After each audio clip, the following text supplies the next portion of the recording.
Ok, esperando que se encuentren bien cada uno de ustedes, procederemos con la primera capacitación virtual del año, que lleva como título Plan de Contingencia y Emergencia. Es un tema muy importante e interesante en cuanto a seguridad y salud hablamos. Tocaremos temas desde incendios, terremotos, choques, caídas, hasta fugas de gas y primeros auxilios. Abordaremos cada tema de manera general y apreciaremos varios videos para tener una idea clara y concientizar mejor estos hechos.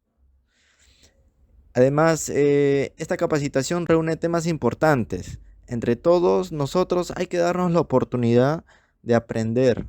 Tal vez algún día en nuestras manos podamos salvar una vida. Pero ¿para qué vamos a tener una capacitación de plan de contingencia y emergencia?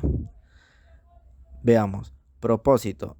Básicamente tenemos tres propósitos. Primero, dice, conocer los procedimientos y recursos y mecanismos para las primeras respuestas ante una emergencia. Esto significa que qué herramientas o acciones debemos de tomar antes y durante una emergencia. Segundo, minimizar los daños al personal, equipos, infraestructura y el ambiente. El segundo propósito, vamos a priorizar la salud e integridad del trabajador ante una emergencia. Y en el número 3 dice, conocer el liderazgo y oportuna planificación para responder casos de emergencia. Esto nos va a invitar a desarrollar el tema de la prevención y qué actitudes debemos de tener frente a una emergencia.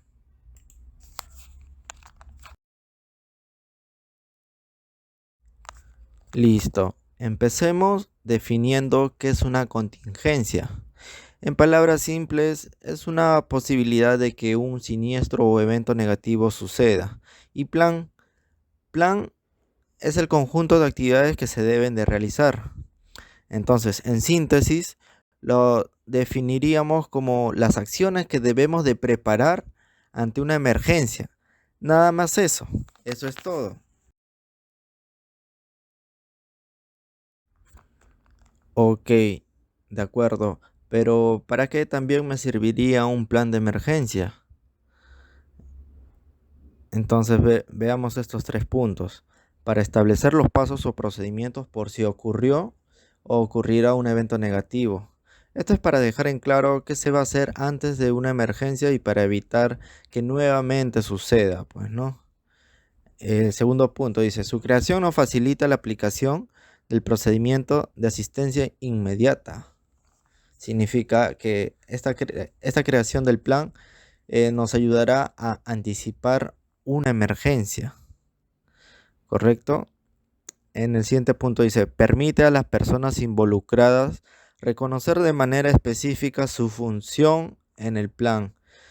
El plan de contingencia nos ayudará a definir qué funciones tenemos cada uno de nosotros ante una emergencia.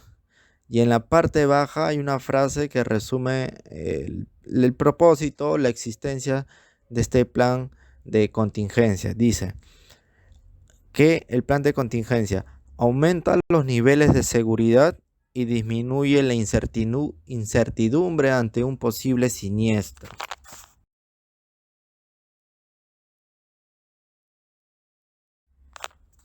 ¿Y qué es un plan de emergencia? Dice, tiene los mismos conceptos que de un plan de contingencia y lo único que lo diferencia son las actividades que se van a realizar, pero en el momento exacto, frente a una emergencia. O sea, cuando ocurra un siniestro, en ese momento ya debemos de tener un plan de cómo vamos a atender, cómo vamos a actuar frente a una emergencia. Básicamente es eso. Muy bien, empecemos hablando de los incendios. ¿Sí? Tenemos ahí contingencia y emergencia. En contingencia, ¿qué acciones mínimas deberemos de tener en cuenta? Por ejemplo, número uno, la ubicación de los extintores. Al identificar dónde se encuentra el extintor más próximo, Ganaremos segundos para actuar de inmediato y evitar que se propague aún más el fuego. ¿Sí? Ahí está una imagen. Cuando se ingresa a un almacén, se debe de identificar dónde están los extintores, por si algún momento yo necesito apagar un fuego pequeño. Número 2, alarmas de emergencia. Su función es avisar a las personas dentro de una empresa en su totalidad para que evacúen de manera rápida, de manera pronta. Número 3, cruces peatonales. Tener presente el camino por donde se va a evacuar, por donde la gente debe de ir. Esto ayudará a no impedir el paso por si se está manejando algún vehículo, ¿ok? Del mismo modo podría causar un atropello o un aplastamiento, como vemos en las imágenes. Número 4, zonas de evacuación. Es el lugar donde hay mayor probabilidad de estar más seguros ante un siniestro de este tipo. De seguro, cuando hayamos visitado, ¿no?, alguna empresa, habremos encontrado en el piso una S, ¿no?, como zona segura ante un sismo, ante un terremoto o incendio. Eso sería una zona segura en donde no está en peligro nuestra integridad física. Número 5. Identificar una ducha de emergencia. Tratar de ubicar una ducha de emergencia o lavadero para socorrer a algún trabajador que se está quemando, ¿no? O tiene contacto con algún producto químico. Es importante esta ducha de emergencia. Algunas de las empresas cuentan, ¿no?, con esa ducha. Y es importante conocer, identificar y para qué es su funcionamiento, pues, ¿no? Aquí está la imagen de este triángulo. Tiran la palanca y ahí sale el agua, pues, ¿no?, para ayudarnos. Y en emergencia, dice, dar aviso a través de la alarma de emergencia cuando sucede un incendio, pues, ¿no? Es más que nada para hacer la máxima difusión en todo el personal de la empresa y advertir sobre la emergencia que se está presentando. Número 2, la segunda emergencia. Si el amago de fuego es mínimo, hacer uso inmediato del extintor más cercano. Está bien esto. Si consideramos que el tamaño del fuego es pequeño, tal vez controlable, y estamos en las posibilidades de actuar, no dudemos. Exijamos ayuda por parte de las personas que están alrededor. Estaría en nuestras manos evitar un siniestro grande, pues. Aquí vemos a nuestro compañero Edgar que está apagando un pequeño amago de fuego, pues, ¿no?, controlable. Número 3 dice, si el fuego es de mayor alcance, retirarse y llamar a los bomberos. 116. Dice, a veces el fuego, pues, no producido, es imposible de controlarlo con un par de extintores. Lo mejor sería evacuar rápidamente, activar la alarma de emergencia o contra incendios. Y se debe de llamar a los bomberos, pues, ¿no? Recordad que es el número 116. Continuemos.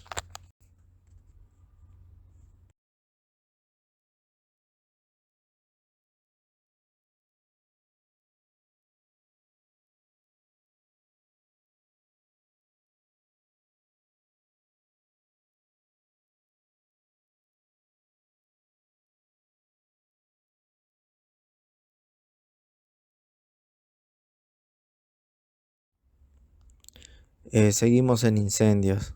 ¿Qué hacer en caso de quedar atrapado en un incendio?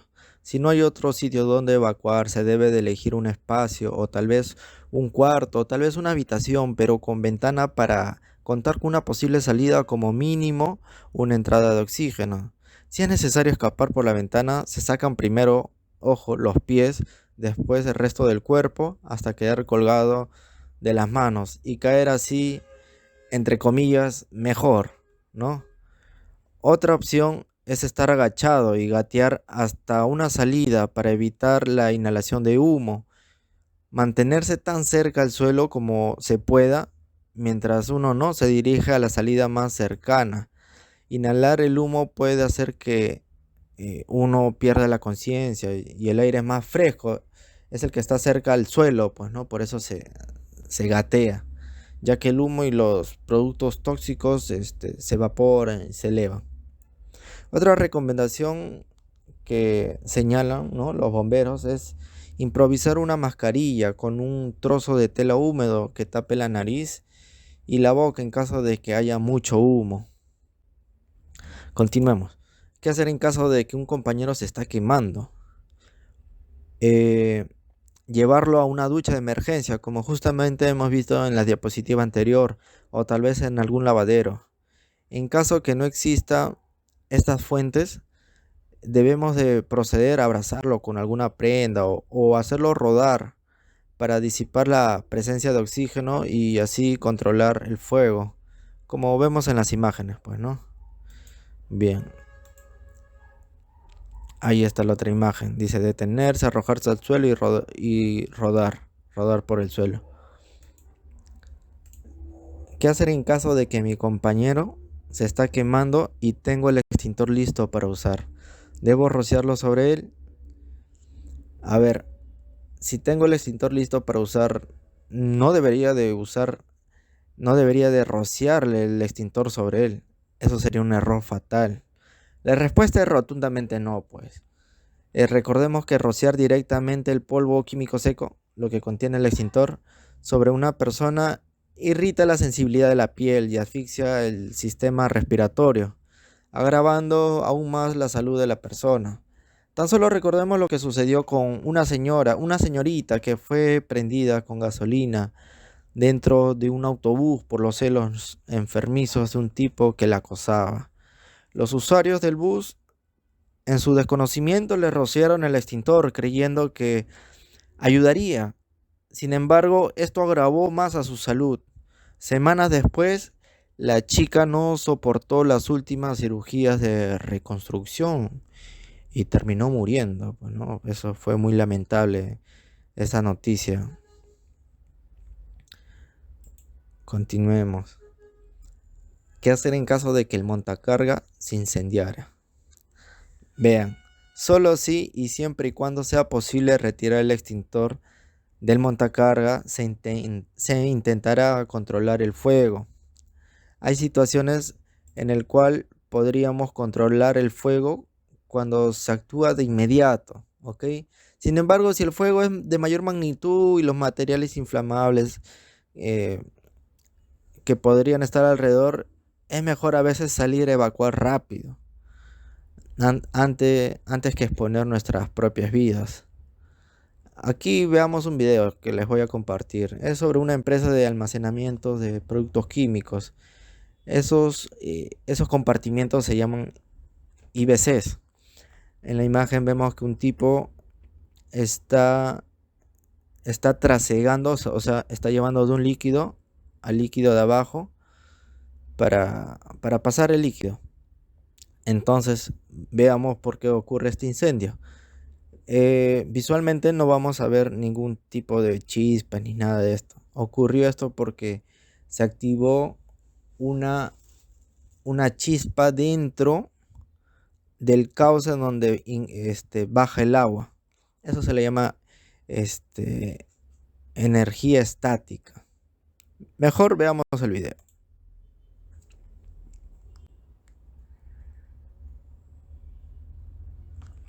Esta es una cámara de seguridad. El tipo está tranquilo y boom. Vemos cómo corre. Es lógico, pues, ¿no? A tanta impresión uno sale despavorido. Ahí pasa la voz y por atrás hay alguien corriendo. Está buscando un extintor y justamente ahí aparece. Pero ese extintor apagará ese fuego. El desenlace de este video es que no lo apagaron con ese extintor. Entonces se tuvieron que llamar a los bomberos y todo. Pero es un momento, ¿no?, para reflexionar, para pensar si era necesario usar el extintor para apagar. Evidentemente el fuego ya se había propagado de inmediato, así que iba a resultar casi imposible apagar ese fuego. Y aparte que hay productos químicos y uno nunca sabe cuándo va a reaccionar mal un producto químico. Mm, Continuemos. Branch.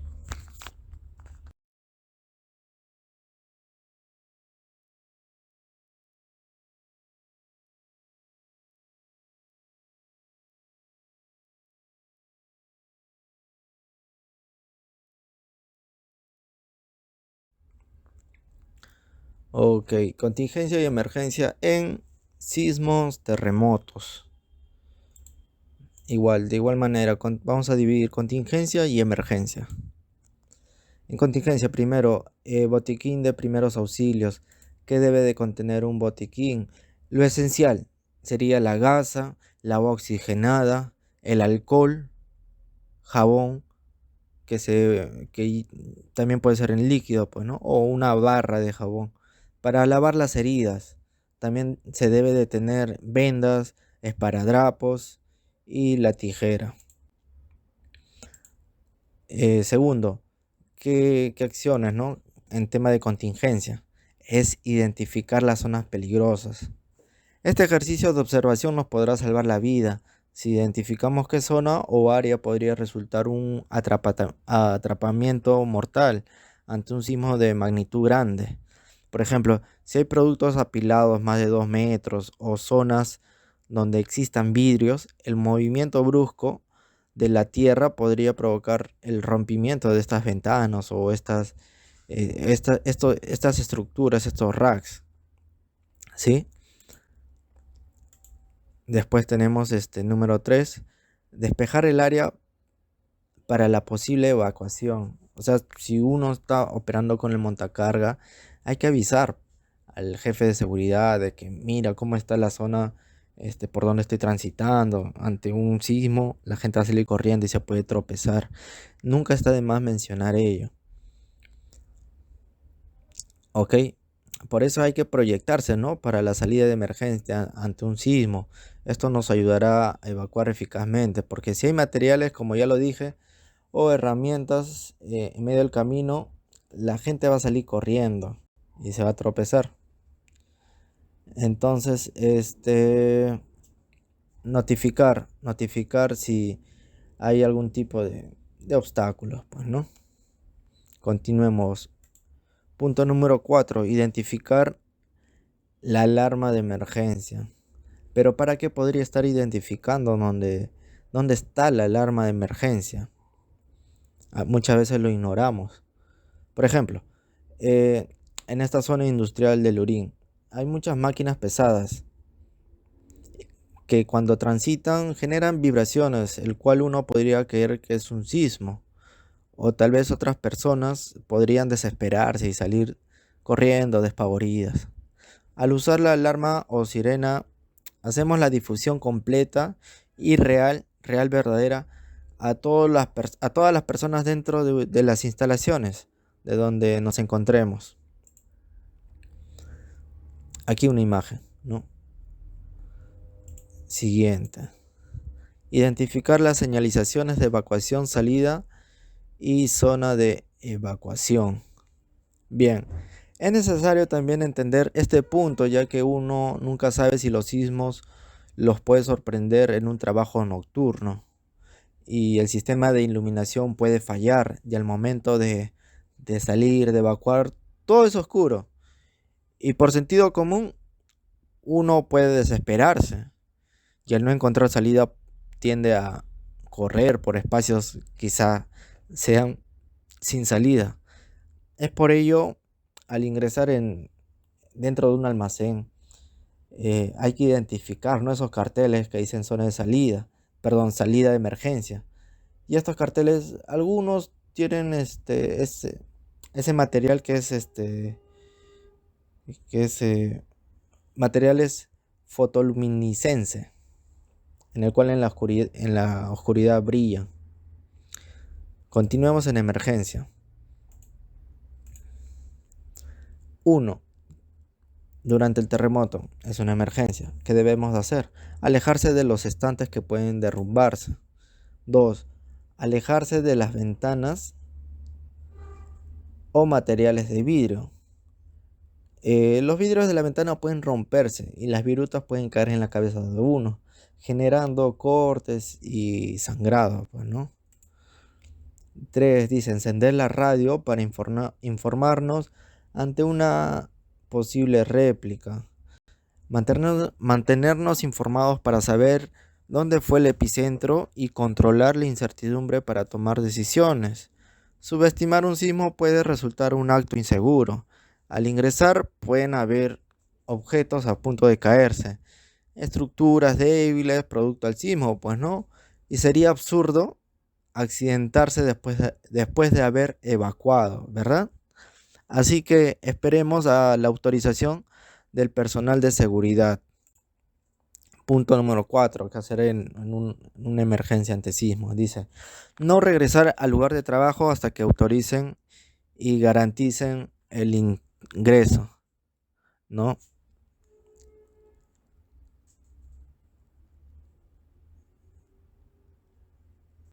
Bien, en este punto, ya lo había mencionado, que esperemos la autorización por parte de seguridad para ingresar nuevamente a las instalaciones y evitar algún tipo de caída de material.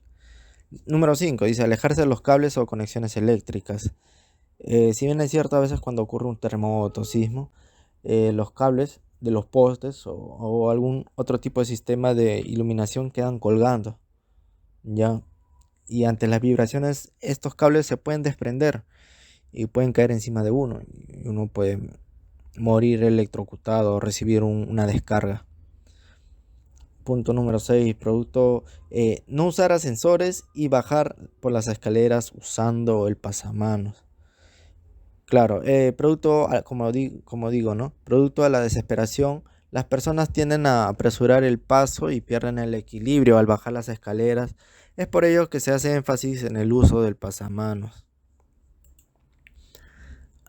Aquí tenemos un video en el cual hay un movimiento telúrico. No sé muy bien de qué magnitud, pero sin embargo es tan grande que hace caer estos IBCs, estos compartimientos. Veamos el video.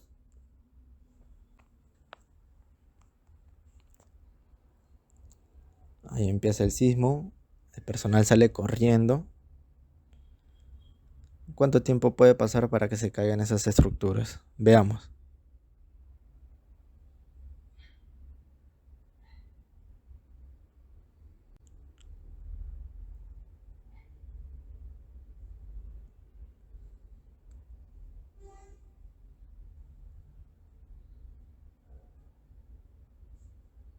Ahí está. Felizmente por esa zona nadie salió a evacuar. ¿Sí? Y vean, mira esa estructura cómo se desploma. Eso evidentemente puede matar a alguien. Continuemos. branch,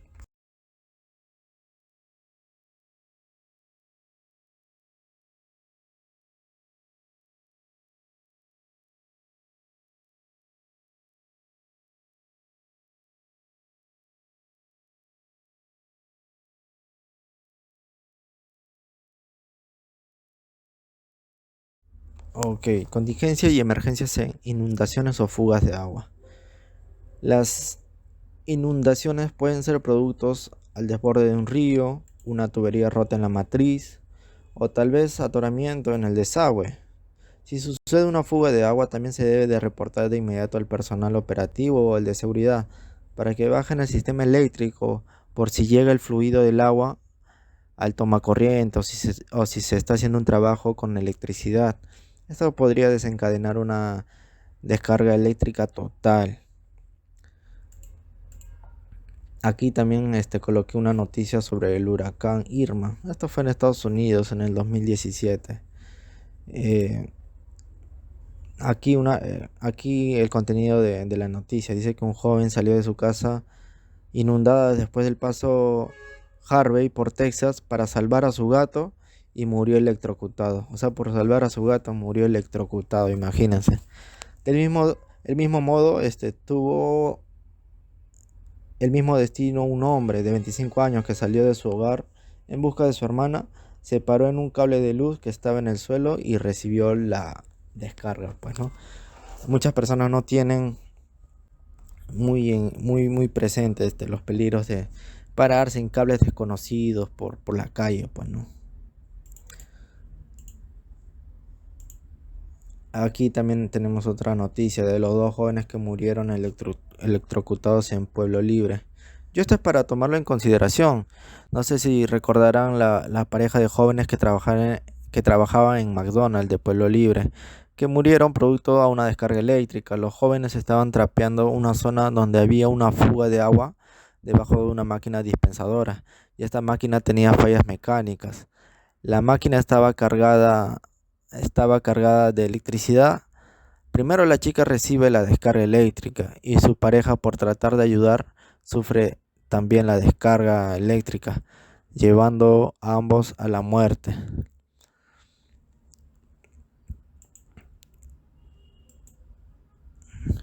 Después, aquí les presento otro video. Este es en México. Había una inundación. Entonces habían tres escolares que estaban de paso y un escolar toca el poste y uno y sufre la descarga eléctrica. Y vamos a ver el video.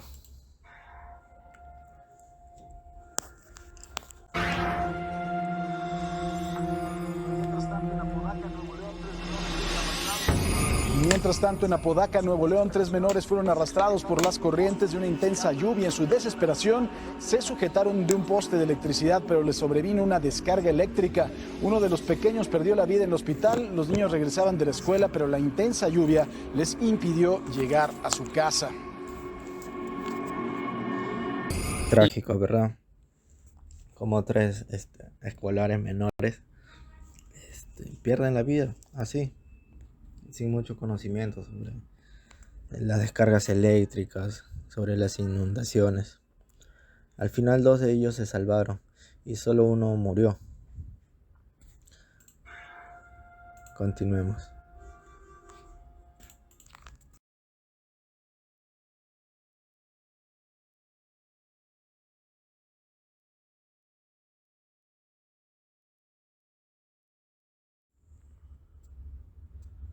Contingencia y emergencia en choques y atropellos. Veamos la contingencia y emergencia. 1. Cinturón y claxon. Aparte de los equipos de protección personal, EPPs, adicionalmente, por seguridad se debe de hacer el uso necesario del cinturón de seguridad y del claxon para desplazarse. Número 2.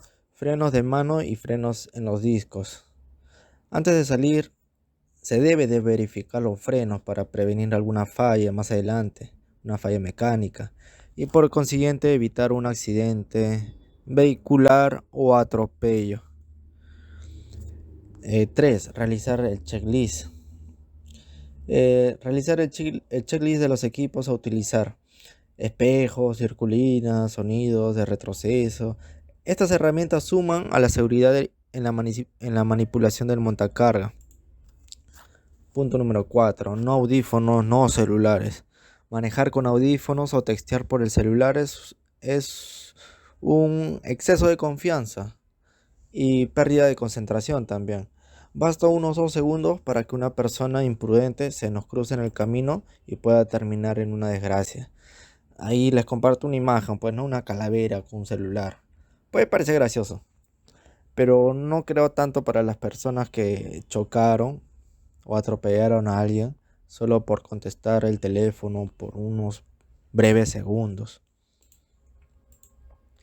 Continuemos. Número 5. Cargas o material de volumen amplio. En varias ocasiones o trabajos con montacargas, las dimensiones del material o equipo a cargar son amplias. Obstruye la visión y genera los puntos ciegos. Esta situación es desfavorable para el operador, ya que no le permite ver adelante si se cruza una persona o no calcula correctamente la distancia de un material o la infraestructura de la empresa, pues, ¿no? Algún rack, alguna viga, algún marco de puerta. Y es ahí donde ocurren los accidentes. Para estos casos se sugiere que se trabaje con un personal de apoyo para que guíe las distancias y restringir el paso de las personas. Sí, yo sé que a veces es desalentador pedirle a un operador de un cliente, pues, ¿no? Que nos apoye, dirigiendo de esto que el otro. Porque nos dicen siempre, no, no es mi trabajo, hazlo tú solo, o muchas veces nos ignoran. Pero hay que saber manejar el tema de nuestra comunicación, hay que saber pedir un favor, hay que saber convencer. Número 6, por ahorrar tiempo.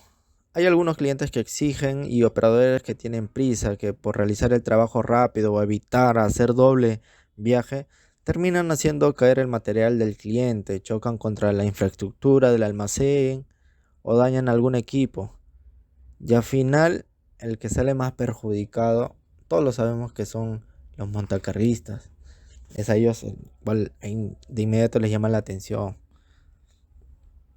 Es por ello que no se debe de fallar en la comunicación, hacerles entender el peligro que puede suceder. Ya sabemos que la velocidad junto con materiales apilados es un peligro latente y es casi un accidente fijo. A continuación les presentaré el siguiente video.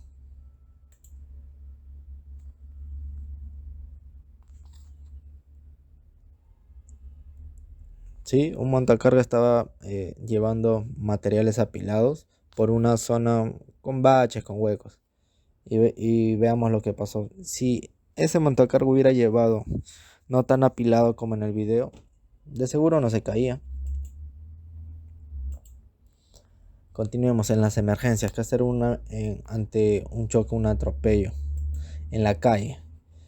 Eh, Choque entre vehículos con daños a usted, a la integridad del operador.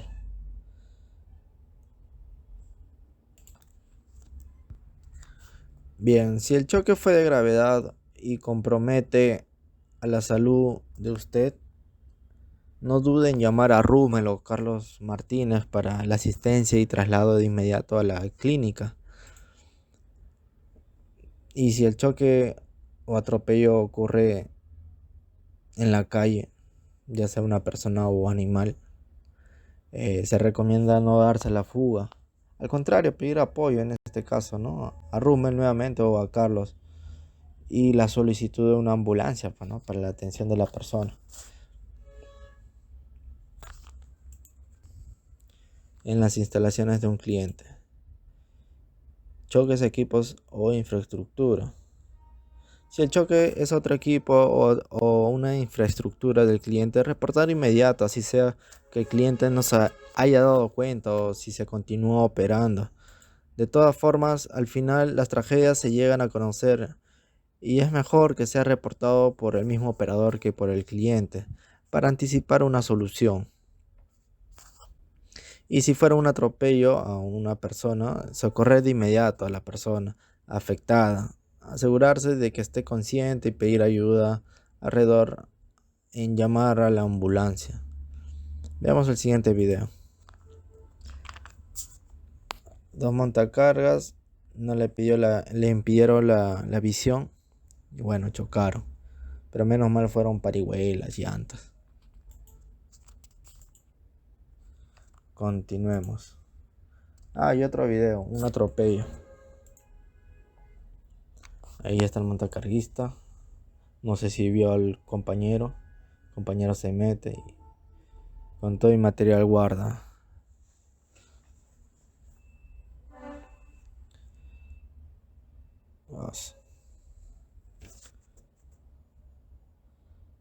Aún sigue ahí la carga. Ahí recién se da cuenta y retrocede.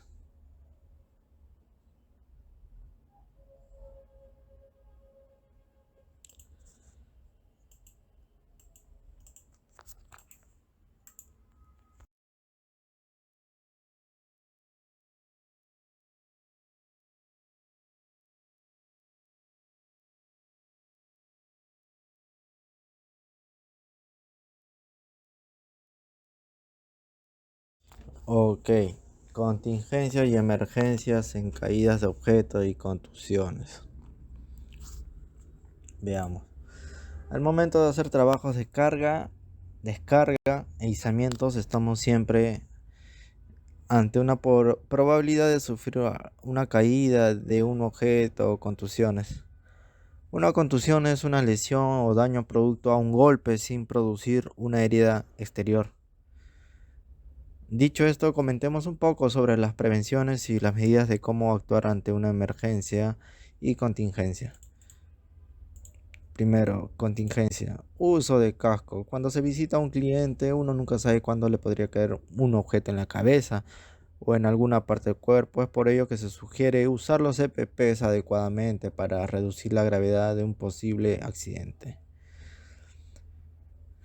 Para tener un plan de contingencia se podría empezar usando estos EPPs adecuadamente.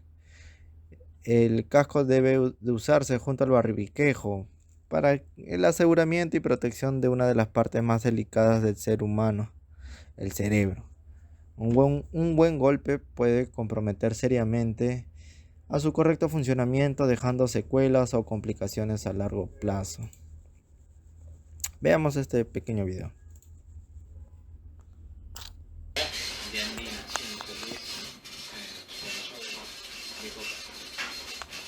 Retrocede el montacarga. Levanta la carga. Calcula. Mete un trabajador sin casco. ¿Y qué sucede? Caen materiales encima de uno, ¿no? Ahora, ¿cómo estará la salud del montacarguista? No se nota muy bien si usa o no casco. Pero esas cosas pueden pasar. Una vez se subestima. Continuemos. Número 2. Lentes de seguridad.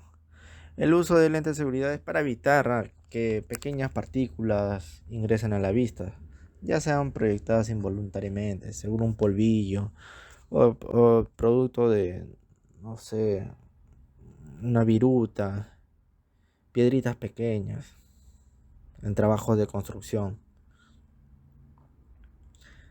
Continuemos. Y vemos, ¿no? Una imagen. Dice, la falta de protección puede costarte un ojo de la cara. Para pensar, ¿verdad? Bien.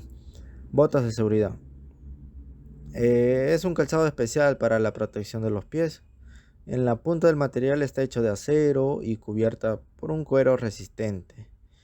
Ayuda a reducir los daños productos de un aplastamiento de objetos pesados o por neumáticos. Vemos, ¿no? En la imagen cómo le pisa el pie a este operador. No es real, solo es una ficción. Continuemos. En emergencia. Comentemos, ¿no? Si un objeto cae sobre nuestras cabezas, ¿qué puede suceder? Si no se está usando el casco, es muy probable que tengamos una rotura de cabeza o sangrado. Sin embargo, puede ser una contusión y no haber herida exterior. Entonces, pueden haber síntomas de una lesión traumática. ¿Cómo es eso? Por ejemplo, y vemos, número 1, pérdida de conciencia. Puede haber una breve pérdida de conciencia en algunos casos. 2, dolor de cabeza fuerte. Puede haber también un dolor de cabeza fuerte y pierdes la estabilidad en ponerte de pie. También está el tema de confusión. Recuerden esto, si se llega a sufrir un golpe en la cabeza y por un momento se sienten confundidos y después recuperan la conciencia, es mejor comunicarlo para una rápida atención médica. No vaya a ser que dentro de sus cabezas hay un sangrado interno. 4, la sensación de mareos. Esa misma sensación cuando no se están alimentando bien y uno se agacha, ¿no? Para recoger algo. Y cuando se levanta, a veces uno tiene mareos. Alguna vez quizá nos haya sucedido, tanto como una mala alimentación y propio de la edad también. Esas mismas sensaciones pueden producirse después de un mareo producto de un golpe en la cabeza. Zumbido en los oídos. Es como un pitillo prolongado, ¿verdad? Si se llega a sentir eso, el golpe ha dañado parcialmente nuestra audición. 6. Fatiga. Es un comportamiento muy común en las personas que tuvieron un golpe fuerte en la cabeza. Por un momento pueden estar bien, después les da una sensación de sentirse cansados y se duermen unas horas. Después de eso, no se despiertan más. Estos síntomas suelen desarrollarse inmediato o tiempo después del golpe. Puede suceder un sangrado interior, llamada también hematoma, y afectar a zonas del cerebro, dificultando su funcionamiento. Otro síntoma también es la sensación de vómito, visión doble o dificultad para caminar. 8. Visión doble o dificultad para caminar. Si se llega a tener alguno de estos síntomas mencionados, es mejor llamar a una ambulancia antes que el daño evolucione. ¿Sí? Ok, es por ello muy necesario hacer un seguimiento cada hora cómo evoluciona el dolor o golpe en la persona, ya que los síntomas no siempre se presentan inmediatos. Se recomienda tener los números de emergencia a la mano. Les dejo un video sobre la caída de objetos en una operación con un equipo.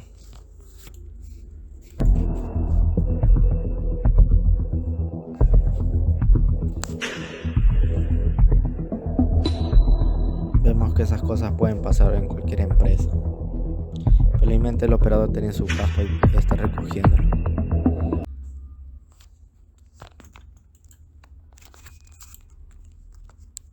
branch,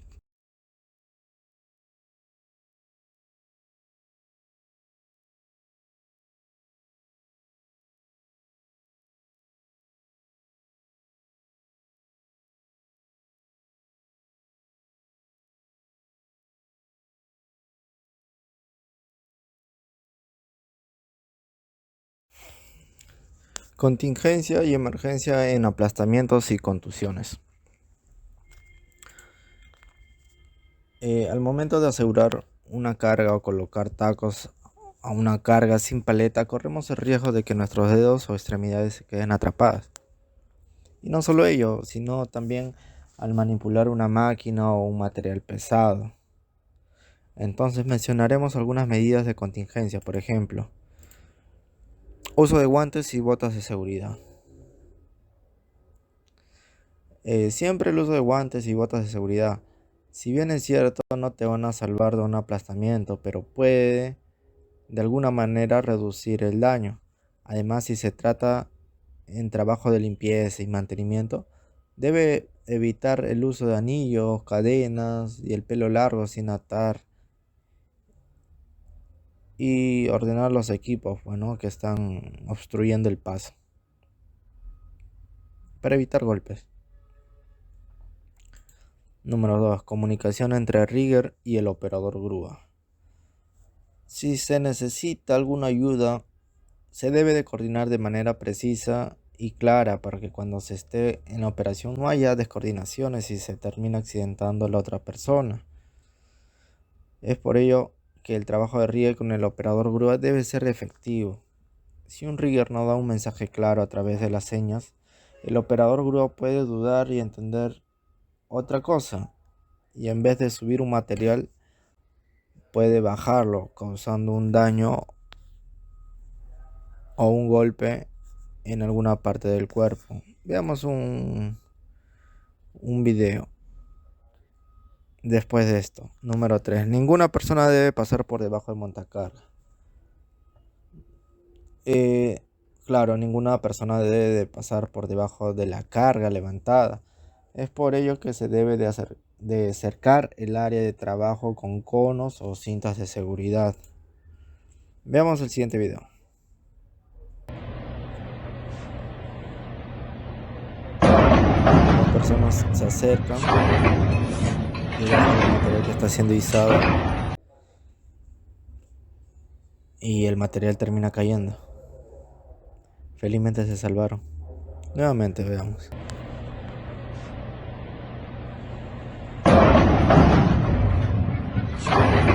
Felizmente vivieron para contar.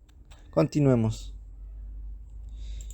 4. Aseguramiento de la carga. Asegurar correctamente la carga a una estructura o cuerpo seguro ayudará a reducir la caída del objeto. Por ejemplo, si un montacarguista quiere trasladar un material pesado que no tiene equilibrio, es asimétrico y no está en paleta, obligadamente debe de asegurar esta carga junto a la torre del montacarga e inclinarla porque el producto a las vibraciones del motor tiende a ir a un lado y siempre no falta esa persona que quiere estar al lado del equipo. Por si se viene a un lado, esa persona supuestamente empujará al lado contrario y puede terminar aplastada. Veamos en emergencia, contusiones y aplastamientos. En emergencia, estar atrapado entre un objeto pesado o un derrumbamiento por un periodo prolongado puede resultar lesiones graves. A medida que se comienzan a tomar las medidas necesarias para liberar al trabajador lesionado y aplicar los primeros auxilios, debe buscarse asistencia médica de emergencia. No hablemos un poco de las contusiones. Nuevamente, las contusiones es una lesión producida al ser golpeada alguna zona de la piel de forma violenta. ¿Cómo actuar si esto sucede? Bueno, se recomienda aplicar hielo durante unos minutos. Esto favorece la coagulación y disminuye la inflamación. Y sobre el aplastamiento, ocurre cuando una zona corporal permanece atrapada durante cierto tiempo, entre 1 o 2 horas. ¿Cómo se debe de actuar? Evitar jalar esa extremidad de manera brusca. Aplicaremos, si es posible, un torniquete en la raíz del miembro afectado antes de retirar el objeto que lo comprime, pues, ¿no? Y también se debe de colocar bolsas de hielo, paños de gasa sobre la parte afectada. Avisar también urgentemente al personal especializado. Acá vemos un video, ¿no?, que ocurrió en una fábrica, como el operador se aplasta el brazo por distraído.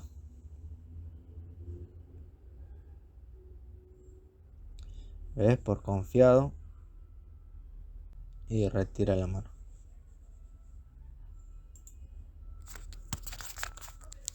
branch,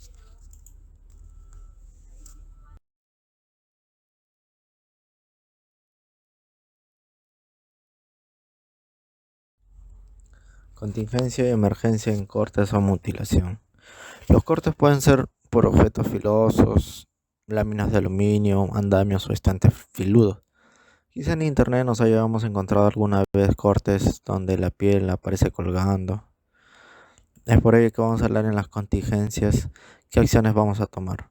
Para reducir el daño y proteger nuestra piel, es necesario el uso de los guantes de seguridad, ya que nos permite manipular objetos cuidando la textura de nuestra piel. Objetos filudos. Manipular con mucho cuidado los objetos de zonas posiblemente filosos.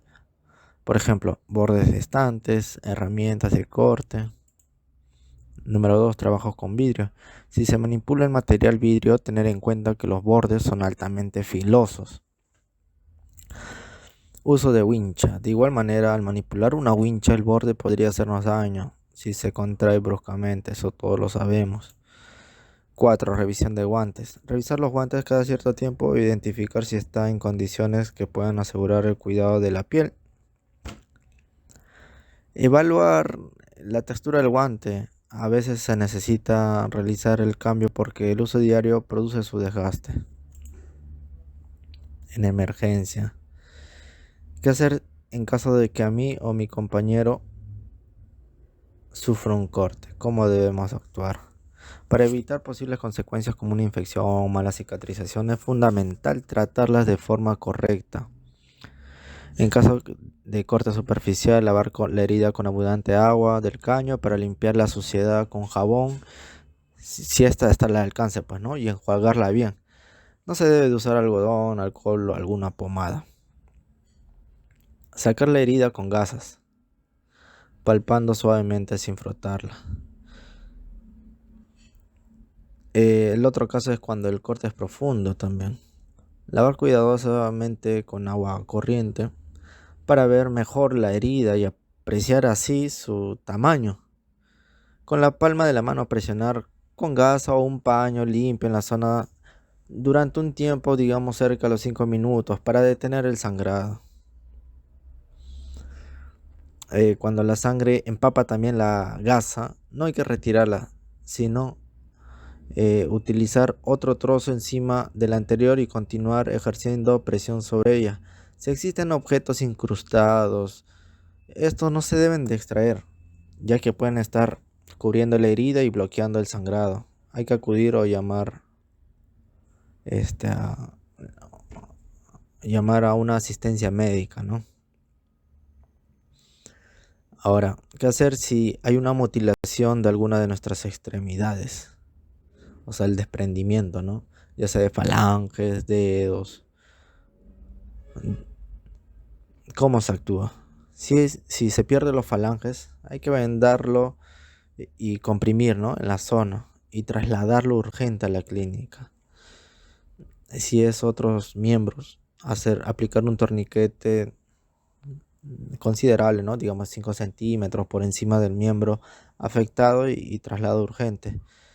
El miembro amputado se debe de envolver en un pañuelo húmedo y se coloca en una bolsa de plástico.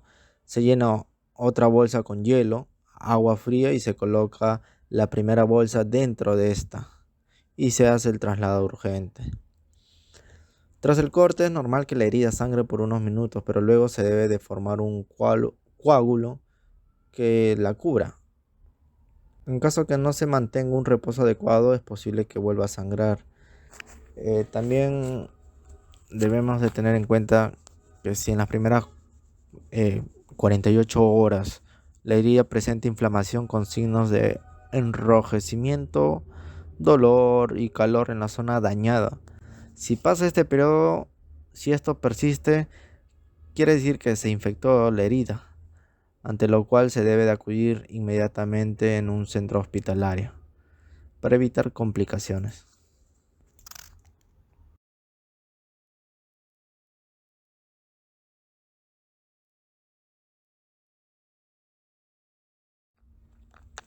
Contingencia y emergencia en contactos con productos químicos.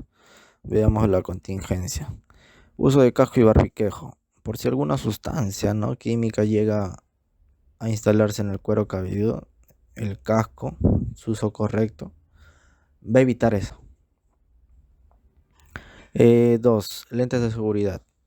Por si se está trasladando sacos de algún producto químico en polvo, el residuo o polvillo de esto podría ingresar a la vista grabándolo. Es por ello la importancia de su uso. 3. Uso de botas y pantalón de seguridad. Son diseñados especialmente para resistir cortes, corrosiones, etc.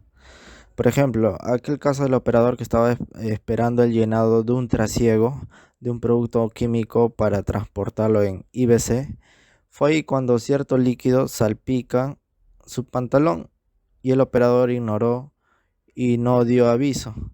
Tiempo más tarde, en la pierna, sintió un calor, pues, ¿no? Y vio que su pantalón se estaba quemando por este ácido. Inmediato se bajó del montacarga y se fue a lavar y cambiarse de pantalón. Sin embargo, ignoró que el líquido habría ingresado hasta los dedos del pie, por lo cual se infectó y terminaron amputándole 2 dedos del pie. Cuando alguien no tiene estos conocimientos o no lo tiene muy en claro, los peligros de manipular productos químicos, puede sufrir estos accidentes. Continuemos. Emergencia.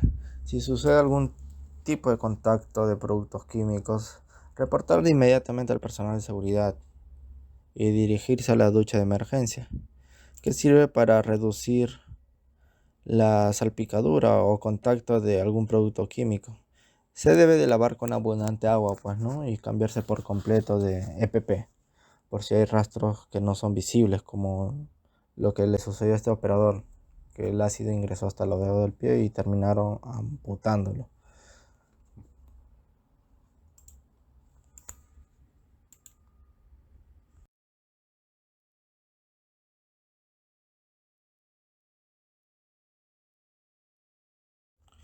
Contingencia y emergencia en fuga de gas en montacargas. Contingencia. Revisión minuciosa del balón de gas. Antes de salir, se debe de revisar las mangueras si contiene alguna abovedura, una rajadura, si las válvulas están aseguradas correctamente, ¿no?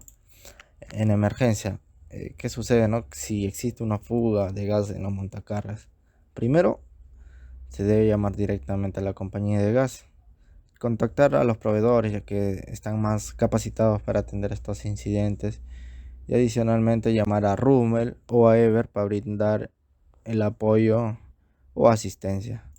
2. Uso de guantes y trapo industrial. Usar guantes de seguridad y un trapo industrial para tratar de cerrar la fuga, ya que el gas es demasiado frío, es gélido y puede quemar la piel. Alejar el balón de gas. Llevar el balón de gas a una zona despejada, libre de algún tipo de fuego, y colocarlo en la sombra, pues, ¿no? Aislarlo libre de personas transitando u operaciones de soldadura. 4. Dejar que el balón se despresurice. Mientras llega la ayuda del proveedor o de Rummel, dejar que continúe saliendo el gas y vaya reduciéndose la presión del balón. Ahora les comparto un video donde un bombero sugiere el control de la fuga de un balón de gas de hogar, que eso puede ocurrir en nuestras casas o muchas veces a la familia, y la familia no sabe muy bien qué hacer. Veamos. Bien, me encuentro con Joel Recal, él es el comandante de esta dependencia de los bomberos, que nos va a explicar otra vez cómo podemos hacer ante una fuga de gas, qué es lo que se tiene que hacer en estos casos. Sí, lo primero que tenemos que tener en cuenta es evitar las concentraciones de gas en lugares cerrados, ¿no? Para ello vamos a siempre a cerrar nuestras válvulas, ya sean las válvulas premium o las normales que tienen en el mercado, vamos a cerrarlas al momento de irnos a dormir, más si no vamos a la playa un fin de semana. También tenemos que acordarnos de que el balón de gas tiene que estar en un lugar ventilado, más no en lugar cerrado. Pero ¿qué pasa si ya tenemos nuestra fuga? Si ya tenemos una fuga en un balón, lo que yo puedo ayudar es con un trapo completamente mojado, ponerlo encima de la válvula.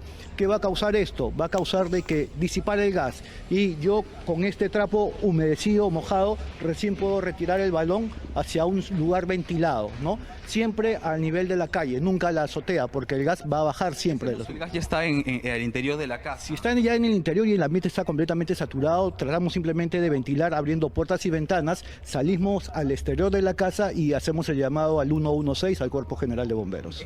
¿Es factible que este balón explote en algún momento si es que no tenemos estas recomendaciones? Es muy complicado que un balón de gas explote. Todo cilindro de gas tiene una válvula de alivio, pero lo que sí, como dije al inicio, tenemos que evitar las concentraciones de la fuga de gas en un lugar completamente cerrado. La combinación de aire y gas puede producir fenómenos de detonación o deflagración de gases. Lo que puede hacer que se incendie. Puede haber una explosión súbita con inflamación de gas o simplemente una detonación. Aarón. Bueno, Julián, esas son las recomendaciones. ¿Ya escuchaste para las personas? Sí, adelante. Quería... Bien, me Muy bien, encuentro con Joel Recal, él es el comandante de esta...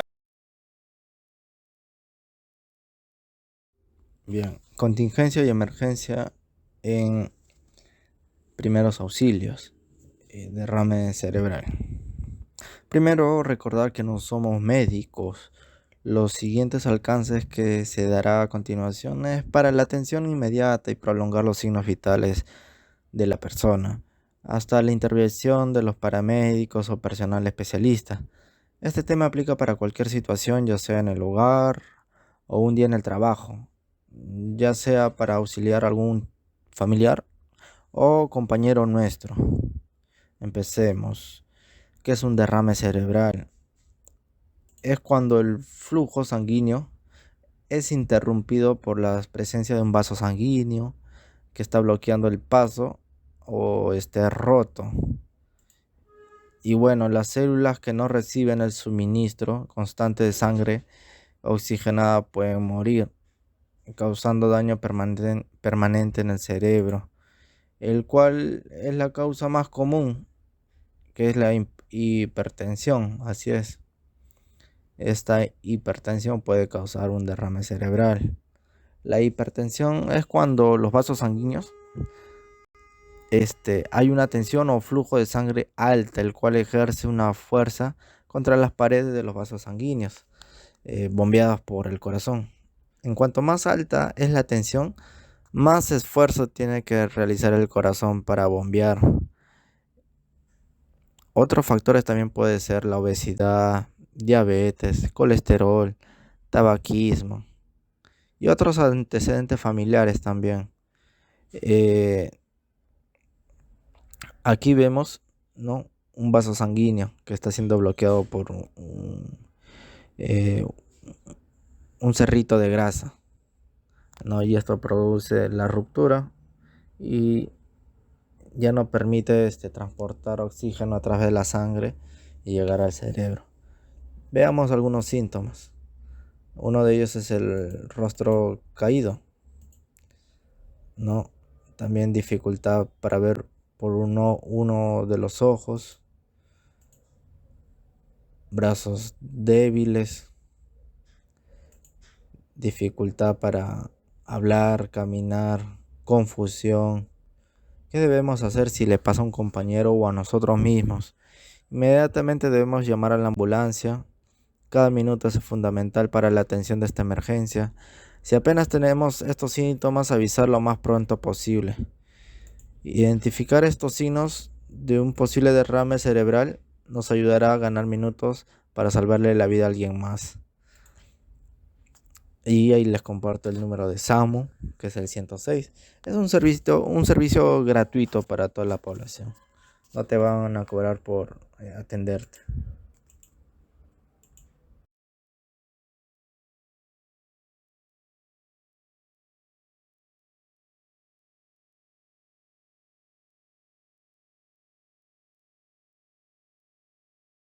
Ok, emergencia, primeros auxilios, desmayo.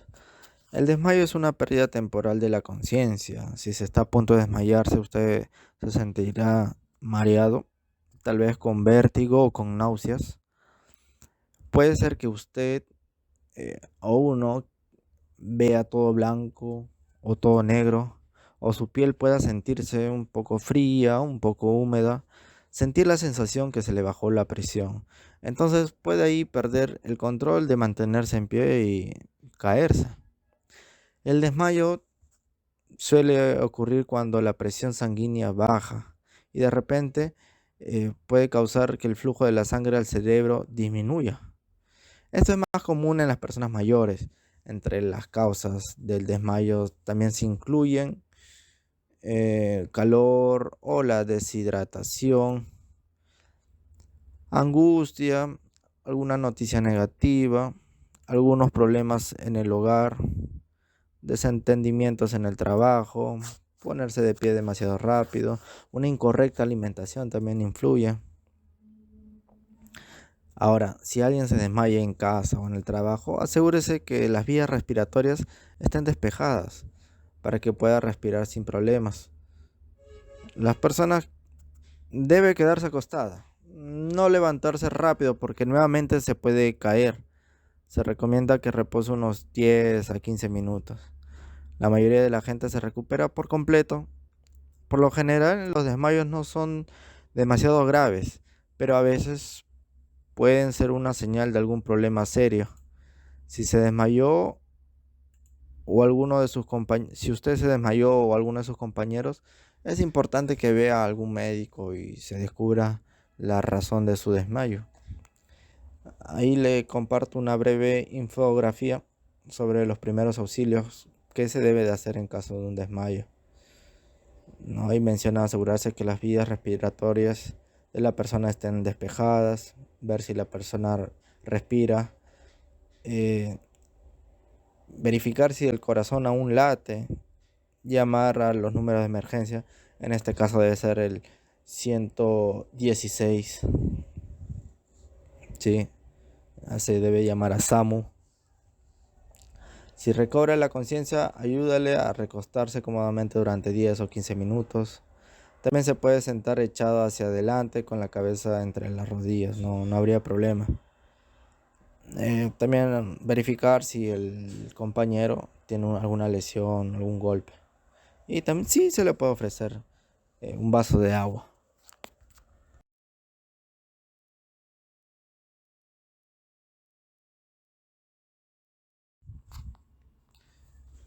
Emergencia, primeros auxilios, RCP, respiración cardiopulmonar. Veamos dos videos sobre el RCP, que por sus siglas se conoce como respiración cardiopulmonar. Vamos a apoyarnos de un video completo para tener la noción de los pasos que se debe de realizar. Mucha atención porque esta es una oportunidad para aprender y tener presente en toda nuestra vida. Por si algún familiar nuestro o compañero de trabajo sufre una descompensación. El día de hoy vamos a hablar de un tema de suma importancia, es la reanimación cardiopulmonar, mejor conocido como RCP. Esta técnica se emplea cuando tenemos un paciente el cual no respira y tampoco tiene pulso. El primer paso que tenemos que realizar es verificar que el entorno en donde está nuestro paciente y nosotros sea un lugar seguro para trabajar con él. El segundo paso es acercarnos, preguntarle si me escucha, si se encuentra bien. Lo tomo ligeramente de los hombros, genero una presión y le pregunto: señor, ¿me escucha? ¿Se encuentra usted bien? Lo tengo que realizar en 2 ocasiones. Si el paciente no responde, motivo suficiente para solicitar una ambulancia. Me dirijo hacia una persona y le pregunto: señor, por favor, marque 911, solicito una ambulancia y regresa a avisarme si es que viene. Tengo que verificar el pulso y la respiración de este paciente. Localizo la tráquea, comúnmente conocida como la manzana de Adán, y a un costado hago una ligera presión, identificando el pulso. Con mi otra mano voy a colocarla sobre el abdomen del paciente y voy a contar 10 segundos identificando si es que tiene pulso y si respira. Identifico que el paciente no respira, no tiene pulso, ya activamos el servicio médico, es decir, ya viene la ambulancia. Descubro el tórax del paciente, localizo el sitio de compresión marcando una línea imaginaria entre tetilla y tetilla y otra línea justo a la mitad del cuerpo. Donde se unen estas líneas, es decir, en el centro del tórax del paciente, coloco el talón de mi palma diestra. Enseguida coloco mi otra mano y entonces hago un ángulo recto de 90 grados en dirección con el paciente. Tengo que dar 30 compresiones. Después de estas 30 compresiones, tengo que colocar un dispositivo mascarilla para dar 2 ventilaciones. Abro la vía aérea y soplo en 2 ocasiones. Cada ventilación debe de durar 1 segundo y el intervalo debe ser también de 1 segundo. Comprimí en 5 ocasiones la relación de 30 compresiones, 2 ventilaciones. Es aquí donde terminamos un ciclo de RCP. Al término del ciclo vuelvo a verificar el pulso de mi paciente y la respiración durante 10 segundos. 1, 2, 3, 4, 5, 6, 7, 8, 9, 10.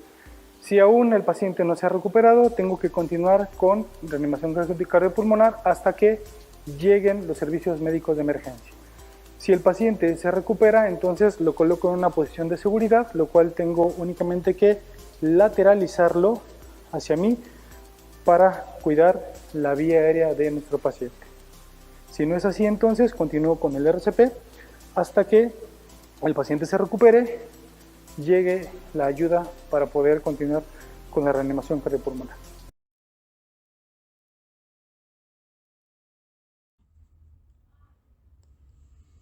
En el siguiente video afianzaremos lo que hemos entendido en el video anterior, y lo adicional de este video es el uso del desfibrilador en caso que esté a la mano, en caso que haya.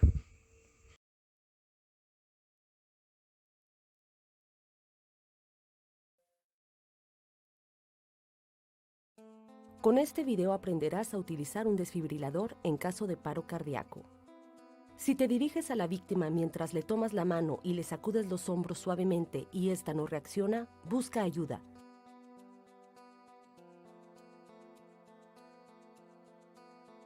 Acuesta la boca arriba. Comprueba que respira colocando una mano sobre su frente y los dedos de la otra bajo la punta de su mentón. Mueve su cabeza hacia abajo delicadamente y alza su mentón para liberar sus vías respiratorias. Si no ves ni oyes que respire, ni sientes el aire de sus exhalaciones en tu mejilla, la víctima ha dejado de respirar.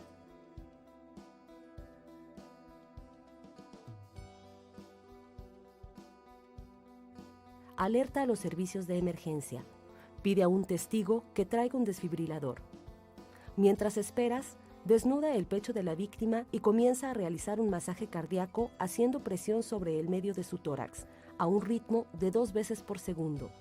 Si eres la única persona que está junto a la víctima, en lugar de realizar un masaje cardíaco, utiliza un desfibrilador si lo tienes a la mano. Cuando consigas el desfibrilador, enciéndelo y sigue las instrucciones indicadas en el aparato. Saca los electrodos de su envoltorio, retira el plástico de protección y coloca cada uno siguiendo el esquema que viene indicado sobre la caja o sobre los mismos electrodos. Asegúrate de que nadie toque a la víctima mientras el desfibrilador analiza el ritmo de su corazón. Sigue las indicaciones del aparato que marcará si debes proceder a una descarga o continuar con el masaje cardíaco.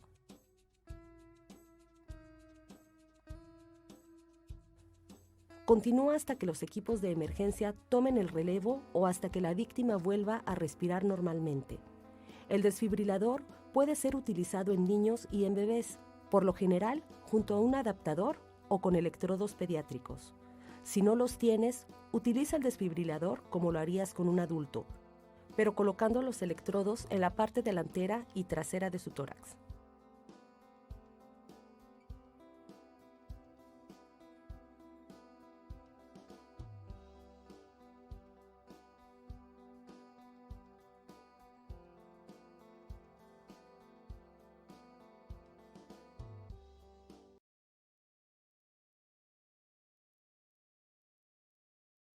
Ok, emergencia, primeros auxilios, electrocuciones. Bueno, prestemos atención sobre el tema de las electrocuciones, todo lo que debemos de saber. He alistado 2 videos en donde un paramédico explica las acciones que se debe de tener en cuanto se trata de una electrocución, y el otro es donde un tipo haciendo limpieza con un equipo sufre una electrocución por tener la mano mojada. Veamos.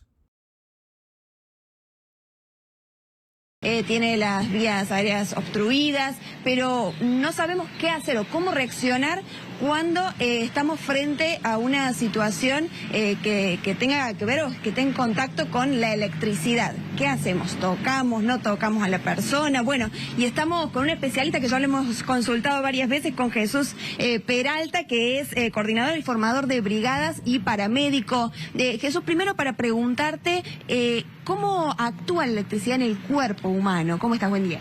Bien, buenos días, gracias por permitirnos estar acá, y antes que nada solidarizarnos con esta familia por lo que ha pasado. Realmente nos ha destrozado el alma a todos esto, ¿no? Todos somos padres, abuelos, y realmente nos preocupa.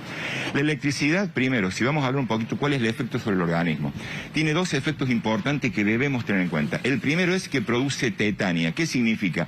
Tetania es la contracción de los músculos, por lo que si yo voy y toco algo que tiene electricidad, los músculos se van a contraer y va a lograr que uno quede más aferrado. Por eso uno siempre explica que cuando va a tocar algo que sospecha que tiene electricidad, lo que tenemos que hacer es tocarlo con el dorso de la mano para que si ésta se cierra, uno pueda estar a salvo y pase nada más que un pequeño susto. Otro de los elementos que nosotros tenemos, por lo general, es buscapolos, elementos que al tocarlo nos va a indicar si realmente el lugar está con electricidad. Pero la otra situación que se produce con la electricidad, y que es a lo que tenemos que apuntar, es una patología llamada fibrilación ventricular. Es decir, el corazón entra en un ritmo caótico. Si nuestra frecuencia cardíaca normal es entre 60 y 90, por dar un número aproximado, una fibrilación ventricular nos lleva a una frecuencia de más de 200 latidos por minuto. Y esto hace que el bombeo sea insuficiente y la persona pierde el conocimiento. Y si esto no es revertido en los primeros minutos, la persona corre serios riesgos de pasar de la vida hacia la muerte por esta falla cardíaca. Ahora, Jesús, si nos llegamos a estar en una situación como esa, uno no está preparado, no tiene los elementos adecuados. ¿Qué hay que hacer en primera instancia? En primera instancia, asegurar el lugar, fijarnos. Si vemos que la persona está en riesgo de que haya tocado algún elemento o algún artefacto eléctrico, pedir que se corte la luz. Automáticamente, cuando uno ingresa a un domicilio donde sospeche que puede haber un electrocutado, corten la luz. Pero si estamos en una plaza, en un parque, en un lugar de diversión, que no debería ocurrir, lo que debemos hacer es asegurar, y siempre vamos a tener la hipótesis de que está pasando lo peor. Ante la duda siempre sospechamos lo peor. Por eso los equipos de seguridad siempre estamos, como podemos ver aquí, Janina y Sole que nos acompañan, tener guantes que nos protejan de electricidad, un buen calzado, pero la gente común estos elementos no los tiene, entonces va a tener que hacer algunas medidas que, si nos permiten, vamos a indicar como para poder brindar seguridad a la gente que nos esté escuchando y que por favor lo compartan. Hoy podemos ser socorristas, mañana podemos ser nosotros mismos las víctimas. Pasemos, Jesús, a los primeros auxilios, que es lo que se debe hacer, pero por supuesto antes llamar a la ambulancia, ¿no es cierto? Es lo primero. Para llamar a la ambulancia, lo primero que tengo que determinar es que estoy ante una emergencia. Yo veo una persona que está en el suelo, automáticamente el rescatista se va a llegar al lugar y lo primero que hacer es fijarse, verificar si hay emergencia. Fíjense en cómo ella se acerca y lo toca, solamente para observar si hay electricidad. No observa que haya nada, entonces en ese momento va a proceder a diagnosticar si el paciente está consciente o no. Lo toca, lo pellizca y le grita. Una vez que la persona no responde, ya sabemos que está con pérdida de conocimiento. Ahí ya tenemos el primer peligro de la víctima. Ella va a señalar automáticamente a algún transeúnte, a alguien que esté en el lugar, aproximadamente por ahí, para que active el sistema de emergencia. Al activar el sistema de emergencia debemos tener en cuenta lo siguiente: siempre le pedimos a la gente que se acuerde de la palabra pedir. Es decir, cuando llamo a la emergencia debo decir al servicio de emergencia: estoy con la P, paciente adulto. La E, en estado de inconsciencia porque Janina lo tocó y el paciente no responde. El domicilio para que podamos llegar, la I, que hay alguien asistiendo al paciente, y la R es dejar el altavoz. Si tengo dudas de lo que tengo que decir, activo el altavoz del teléfono y estoy atento a lo que el operador del 107 o del servicio que reciba la llamada me indique. Es importante mantener la tranquilidad y seguir las indicaciones del operador de emergencia, que para eso se forma. Ahora bien, una vez que diagnosticó la inconsciencia, bien, Janina como socorrista al lado del paciente, arrímate, nos vamos a poner en posición de comenzar la asistencia. Diagnostica la pérdida de conocimiento del paciente, va a verificar si el paciente respira durante 10 segundos.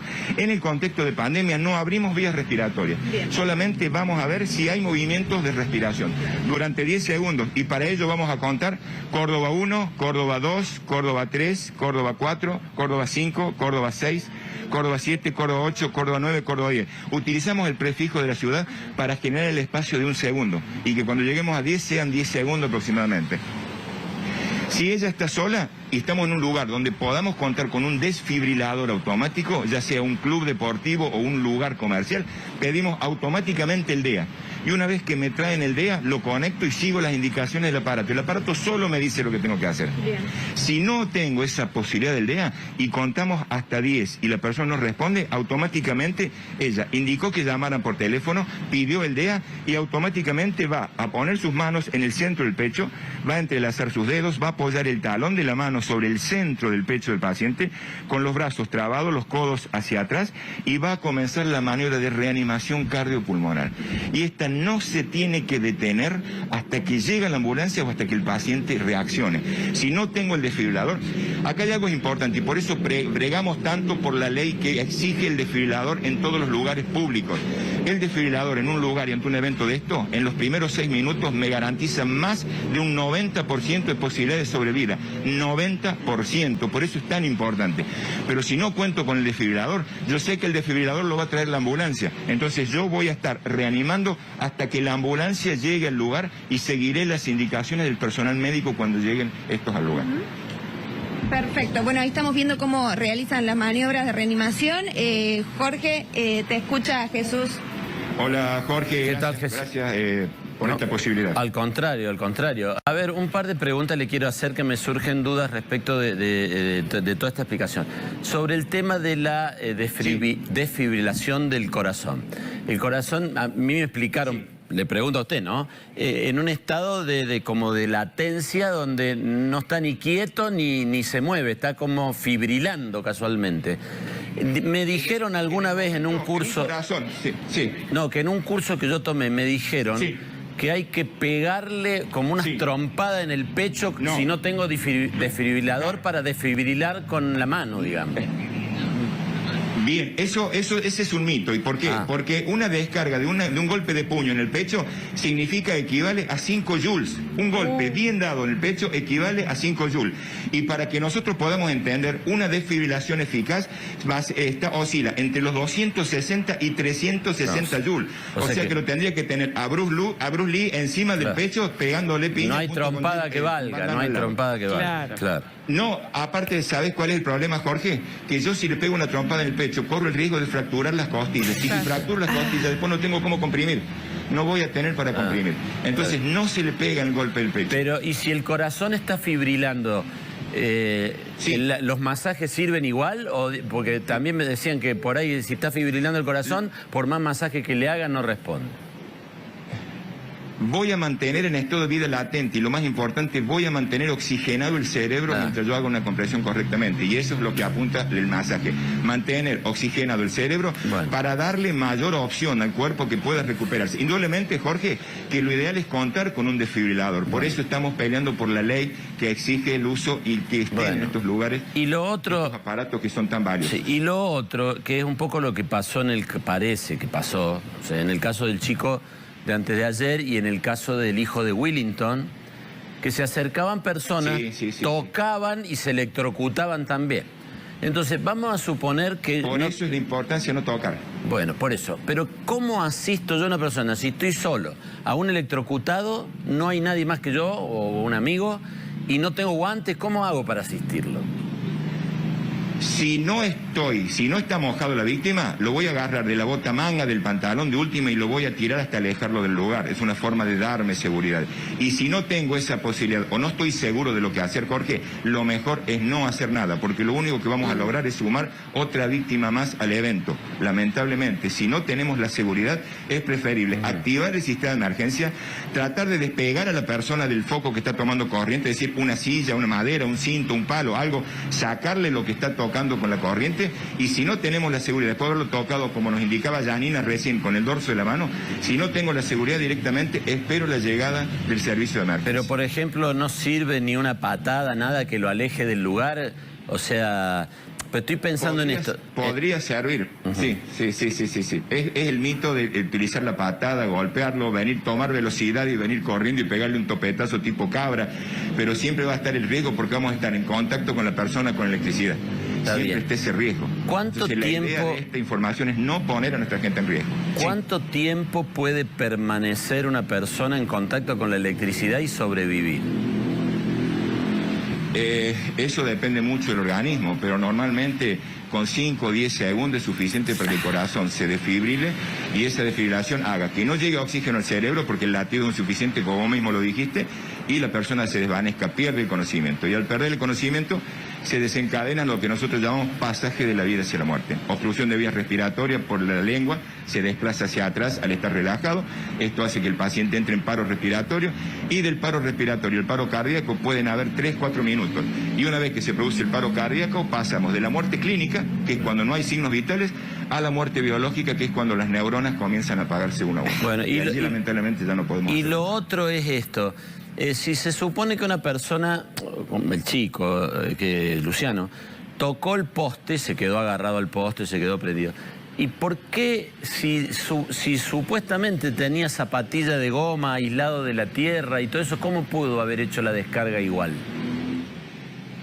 Debe haber estado húmedo, debe haber estado mojado, se había mojado la cabeza, puede haber estado con alguna parte de su cuerpo cerrando el circuito, y esto hizo que recibiera la descarga. Claro, por eso, pero el circuito... El circuito no se... no contaba con el sistema del disyuntor. No, eso ni hablar. Pero digo, el chico, digamos, ¿la descarga no tiene que hacerse a tierra de algún modo, tocar la tierra de alguna forma? Sí. se tiene que hacer a tierra o estar en contacto con algo que esté en contacto de tierra. Claro, o sea En que... este caso, tocó la electricidad y estaba tocando el poste que estaba a contacto de tierra. O sea que ahí la descarga es directa. por tocar el poste, claro. Y Ahora el peligro, y Jorge, Sí. el peligro quiero destacar, si la persona está en contacto con electricidad y yo llego y la toco, automáticamente la persona que está en contacto se va a soltar y la mayor descarga la recibe quien toca a la víctima. Esto es importante que lo tengamos en cuenta. Esto es importante. Si yo estoy tocando electricidad y estoy con mis botas, que son aislantes de electricidad, y viene alguien y me toca, automáticamente esa persona recibe la descarga y yo también, porque ya hay alguien que me la está transmitiendo. Claro. Bueno, buenísima la explicación, muchas gracias. Seguro que hay muchas cosas para aprender también, pero hemos aprendido bastante, ¿eh? Le agradezco mucho, Jesús, muy amable.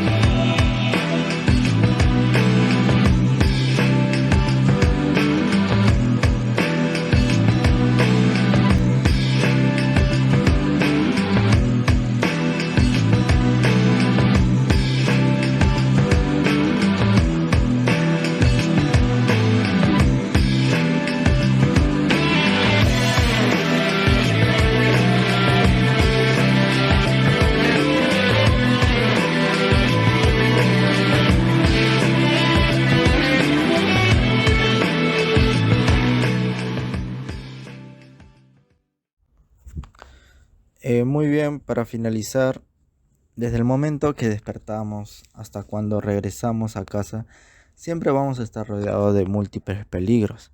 Sin embargo, si desarrollamos este hábito de prevenir, alertarse por cosas que pueden suceder, reducimos considerablemente el peligro y en consecuencia la probabilidad de muerte.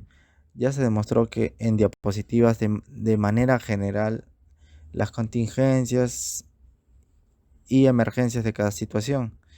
Ya tenemos una noción para aplicar este conocimiento y tal vez un día, eh, algún día podamos salvar la vida de un familiar o alguien más.